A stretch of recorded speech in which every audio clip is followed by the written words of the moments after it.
Bienvenue dans cette nouvelle vidéo. Aujourd'hui, on va voir l'incroyable histoire autour de la montre du célèbre Pablo Escobar. Pour ceux qui ne connaissent pas cet homme, c'était un énorme trafiquant de drogue. Donc je pense qu'il est très connu. 95 voire 99,9% des personnes vont connaître ce personnage, bien entendu, dans la suite de la vidéo. Je vais vous faire un rapide topo sur notre chef du jour et il y a une histoire incroyable autour de la montre qu'il portait et j'ai décidé aujourd'hui de vous la raconter. Donc pour ceux qui ne connaissent pas ce monsieur, Pablo Escobar est l'un des plus grands trafiquants de drogue au monde, donc du siècle dernier, et je pense que c'est aussi l'un des plus mythiques. Il y a d'ailleurs une superbe série sur Netflix à ce propos et je vous la conseille parce que vraiment la série est vraiment top. Donc c'est un personnage qui est clivant parce que comme tout gangster, on peut l'idolâtrer mais il faut pas oublier que ça reste quand même un sale type. En plus du trafic de drogue, à noter que ce monsieur a fait énormément d'attentats, a tué énormément de monde à une époque de sa vie, donc ça a été l'un des plus grands exportateurs de drogue et surtout de cocaïne en Amérique, donc c'est vraiment quelqu'un. Pour la petite histoire, il est né en Colombie le 1er décembre 1949 à Rio Negro, il est mort en 1993 à Medellín, aussi en Colombie. Bon, je vous raconte pas comment s'est passé la fin, je vous laisse vraiment aller voir la série qui est vraiment, moi je trouve qu'elle était vraiment sympa, la série interprétée par Wagner Moura. Donc reste jusqu'à la fin de la vidéo parce qu'en plus je vais te raconter aussi quelle est la montre que porte l'acteur durant toute la série sur Netflix, donc accroche-toi. Donc comme je vous l'ai dit tout à l'heure, dans les années 80, c'est officiellement le plus grand exportateur de drogue et de cocaïne. Donc en Amérique, il faut savoir qu'il a été énormément traqué. Il avait des moyens colossaux, donc pour son trafic de drogue, on parle de milices, on parle d'énormément d'informateurs au sein donc de la police de Medellín. Il avait des hélicoptères, des avions, c'est vraiment un univers qui gravite, qui est incroyablement grand. On ne devient pas le premier exportateur de drogue, surtout envers les US, sans aucun moyen. Il avait énormément de moyens. Qui dit énormément de moyens dit une belle montre, et justement c'est ce qu'on va voir maintenant. Ce charmant jeune homme avait donc une Rolex Day-Date. Normalement elle est en or, donc je vais vous montrer les photos, on voit pas forcément bien parce que il l'avait fait sertir intégralement de diamants. Il avait la folie des grandeurs.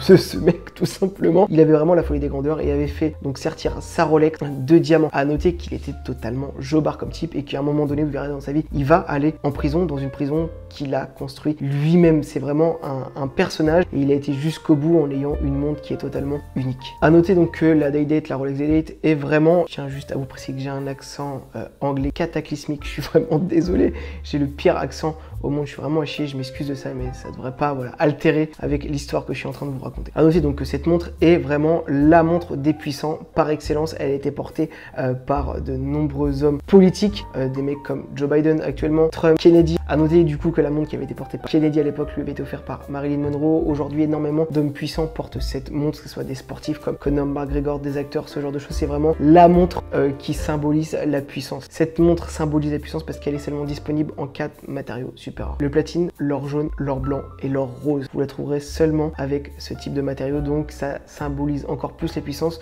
du fait de sa rareté. Cette montre a été lancée en 1956 donc par Rolex. Elle a connu un succès tout de suite. Elle est devenue très populaire parce que c'était la première montre affichant donc l'heure et la date de façon entière. Il y avait écrit la date en entier. On est sur une étanchéité donc à 100 mètres, parfait pour Escobar si un jour il a besoin de sauter en pleine mer pendant une traque. Et on est sur un boîtier doté d'une lunette soit cannelée, soit totalement lisse avec un bracelet qui est tout simplement magnifique. Donc comme je vous l'ai dit tout à l'heure, c'était donc une des Rolex les plus célèbres et elle est portée par les hommes les plus puissants du monde comme les acteurs, présidents et même de très riches entrepreneurs type Warren Buffett. En termes de prix, on va situer dans les 37 000 € à l'achat et il y a différents prix de revente. J'en ai trouvé à 45-55 000. Attention, il y a plusieurs, donc il y a deux versions de Day-Date. Les anciennes versions sont un petit peu moins chères, mais voilà, si vous regardez bien, on est dans ces tarifs là et on peut monter beaucoup plus si elle a été donc personnalisée. Donc maintenant, on va vraiment s'attarder sur l'histoire de la montre qui est tout simplement incroyable. Cette montre a été vendue aux enchères en Colombie en 2013, donc après la mort de Pablo Escobar. C'est une montre qui était estimée aux alentours des 70 000 $, qui est tout simplement énorme.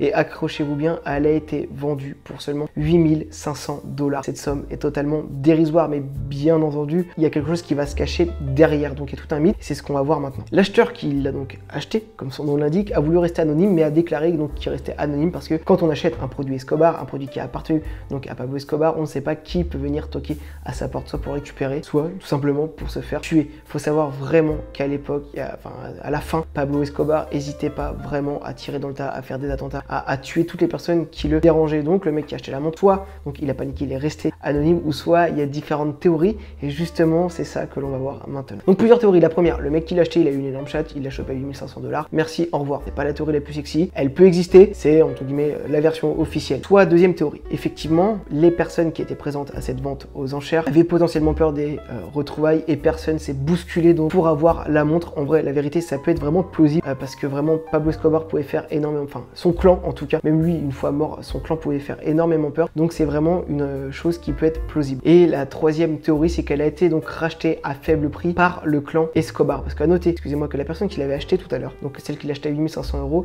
a déclaré qu'il allait faire fondre donc la montre pour récupérer tous les matériaux précieux. Donc c'est ça qui un peu met la puce à l'oreille. Pourquoi acheter la montre d'un célèbre gangster pour simplement la fondre? Et du coup, la troisième théorie est que ça a été racheté par le clan Escobar, soit donc était présent à la vente aux enchères, soit ils l'ont fait voilà racheter par quelqu'un d'autre et ils ont fait subir énormément de pression. Donc soit aux personnes qui tenaient cette vente aux enchères, soit aux personnes qui étaient présentes pour que personne fasse d'enchères et que ce soit eux-mêmes qui la rachètent. Je trouve que l'histoire qu'il y a autour de cette montre, elle est vraiment incroyable. Comment une montre qui a appartenu à un des plus grands gangsters du siècle dernier s'est vendue pour seulement 8500 $, alors qu'elle avait déjà une valeur en elle-même. C'est une Day-Date, c'est une montre qui est sertie de diamant, en or, jaune normalement. Donc sincèrement, c'est une montre qui devait coter absolument et là elle part pour 8500 $. Il n'y a aucune donc raison, on connaît pas la personne qui l'a acheté, donc il y a vraiment tout un mythe autour de ça. Donc d'ailleurs si tu aimes le milieu de l'horlogerie, avant que je te donne donc la montre que portait l'acteur dans la série Narcos qui jouait justement Pablo Escobar, n'hésite pas donc à soutenir la chaîne en t'abonnant, partageant donc cette vidéo à toutes les personnes qui pourraient être susceptibles d'aimer Pablo Escobar ou bien qui pourraient aimer le monde de l'horlogerie, parce que voilà, chaque semaine je vais sortir